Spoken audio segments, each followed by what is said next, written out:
Correction de l'examen régional juin 2023, région Benimlal Khenifra. On commence par l'exercice numéro 1. Il est pour des points.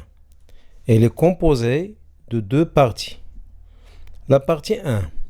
Premièrement, complétez par ce qui convient parmi les mots suivants: masse, rotation, poids, uniforme. Pour compléter la première phrase, on fait appel à la relation P égale M qui multiplie G. L'intensité du poids est proportionnelle à l'intensité de pesanteur.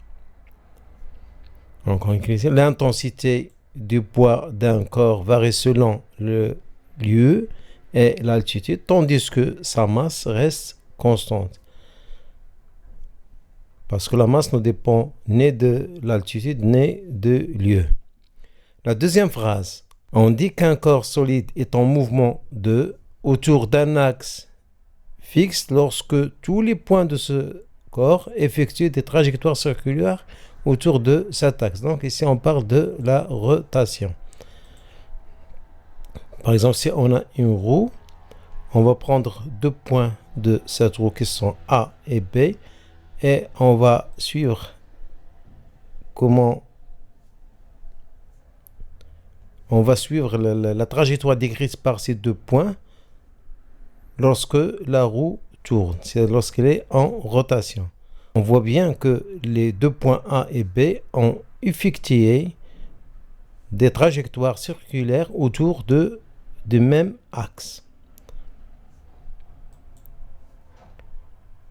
Pour la phrase C, on dit qu'un corps est en mouvement uniforme lorsque celui-ci parcourt des distances égales dans la même durée de temps. Par exemple, on a cet athlète. Elle est en mouvement uniforme parce qu'elle parcourt des distances qui sont égales dans des intervalles de temps égaux. La deuxième question, répondre par vrai ou faux. L'unité de la vitesse dans le système international est le mètre par seconde. Oui. Un corps immobile n'est soumis à aucune action mécanique. Il n'existe pas de corps sans soumis à des actions mécaniques. Donc la phrase, on dit qu'il est faux. L'effet du vent sur la voile d'un bateau est une action à distance. Donc le vent, c'est un mouvement horizontal de l'air. Et lorsque cet air est en contact avec la voile des bateaux, donc on ne dit pas que c'est une action à distance, mais c'est une action de contact. On va répondre faux. On passe à la troisième question. Pour cette troisième question, on a ici la distance d'arrêt, la distance de réaction, la distance de freinage. Pour cette partie, elle est supprimée pour l'année 2024.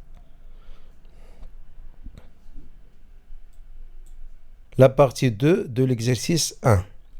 La corde à sauter est un sport qui consiste à sauter en étant suspendu par une corde élastique depuis une hauteur.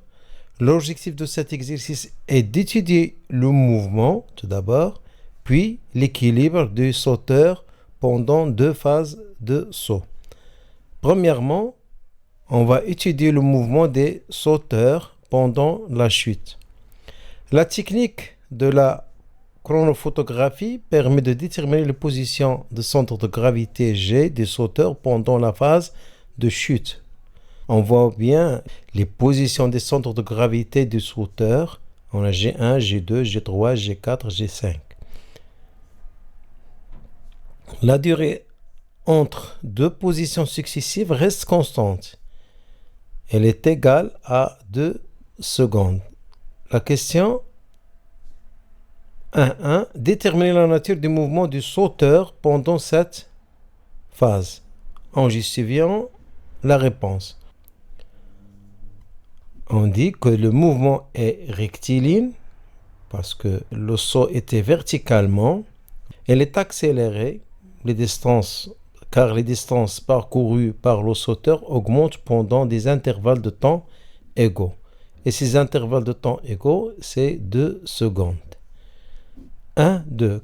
Calculer dans le système international des unités la vitesse moyenne des centres de gravité du sauteur entre les positions G1 et G5, de G1 à G5.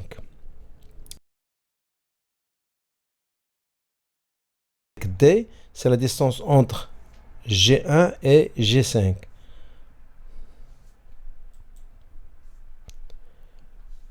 Donc, on a ici de G1 à G5, sachant qu'un carreau, c'est pour 1 mètre. Donc, on a 1, 2, 3, 4, 5, 6, 7, 8, 9, 10. Donc, 10 fois 1, c'est 10 mètres. Et pour le temps, on a 1, 2, 3, 4. Donc, 4 fois 2 secondes.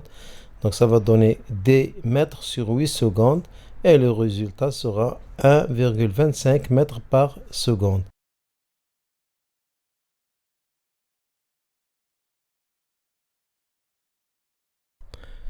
Après avoir étudié le mouvement du sauteur, on va voir maintenant l'étude de l'équilibre de ce sauteur.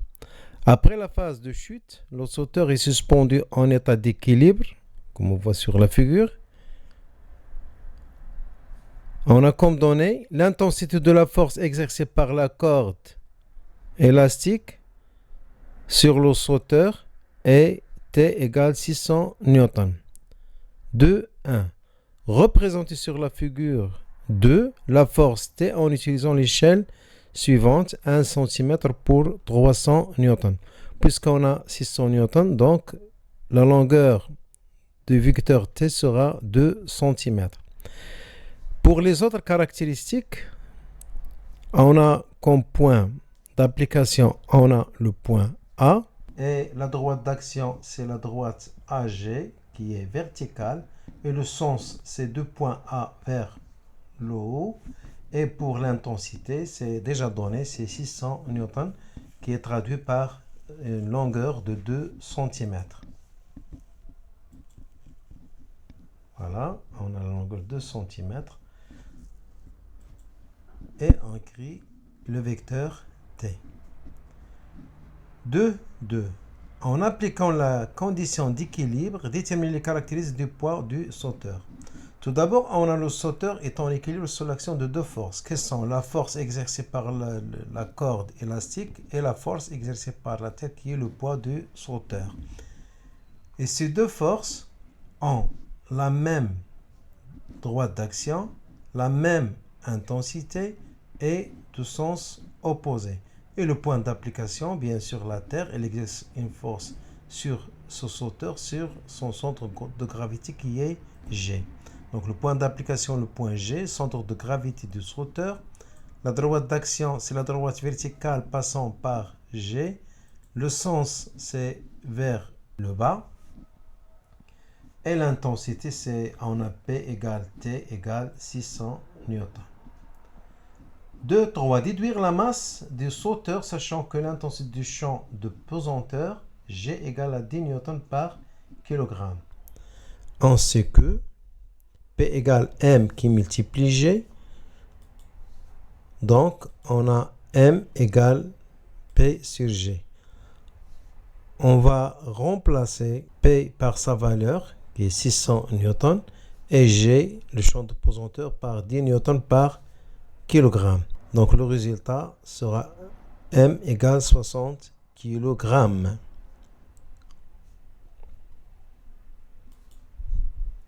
L'exercice numéro 2, il est pour 6 points. Mettre croix devant la réponse juste. On exprime la loi d'Ohm entre les bornes d'un conducteur ohmique par la relation. Donc la relation d'Ohm, c'est U égale R qui multiplie I. La puissance électrique s'exprime par la relation. On sait bien que P égale U qui multiplie I. La relation entre le wattheure et le joule. On a un wattheure on peut l'écrire 1 watt qui multiplie 1 heure. On va convertir l'heure en secondes, sera 3600 secondes qui multiplie 1 watt. Lorsqu'on a watt et seconde, ça va donner joule, c'est-à-dire 3600 joules. On exprime l'énergie électrique consommée par un appareil de chauffage par la relation. On sait bien que E égale P qui multiplie T et P égale U qui multiplie I qui multiplie T bien sûr. On va remplacer U par R qui multiplie I, donc sera E égale R qui multiplie I qui multiplie I qui multiplie T, et I qui multiplie c'est I au carré. Donc on a R qui multiplie I et carré qui multiplie T. Donc la relation qui correspond à cette énergie consommée, c'est la première relation. L'exercice 2. Dans une installation domestique, Mohamed a fait fonctionner un fer à repasser pendant 2 heures en fonctionnement normal et sous une tension alternative efficace de 220 volts. Les ampoules et les autres appareils électriques étaient éteints. Le fer à repasser se comporte comme un conducteur ohmique de résistance R. Le graphique ci-dessous montre la variation de la tension entre les bornes de fer à repasser en fonction de l'intensité du courant. Détermine graphiquement la valeur de la résistance. Selon la loi d'Ohm, on a U égale R qui multiplie I. Donc, R égale U sur I. On remplace U par 22 volts et I par 0,5 ampères. On aura comme résultat 44 ohms. Montre que la puissance nominale de ce fer à repasser a une valeur de 1,1 kW.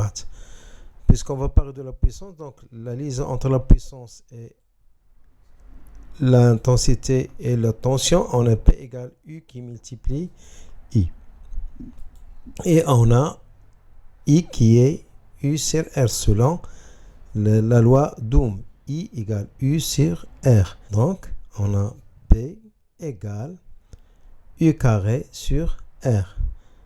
On a U qui est de 120 volts. On a R, c'est déjà calculé. Donc, on va remplacer U par 220 volts et R par 44 ohms. Le résultat sera 1100 watts. Ce qui est demandé ici, c'est en kilowatts. Si on convertit cette valeur en kilowatts, on va trouver 1,1 kilowatts. La suite de l'exercice 2. 2.3. Calculer en watts-heure l'énergie électrique E consommée par le fer à repasser pendant 2 heures de fonctionnement normal. On sait que E égale P qui multiplie T. On a déjà P, c'est 1,1 kW. Et T, c'est pendant 2 heures. C'est-à-dire, c'est 2 heures. On n'a qu'à remplacer P par sa valeur et T aussi par sa valeur. On va obtenir, on essaie de convertir, ça va donner 2200 watts-heure.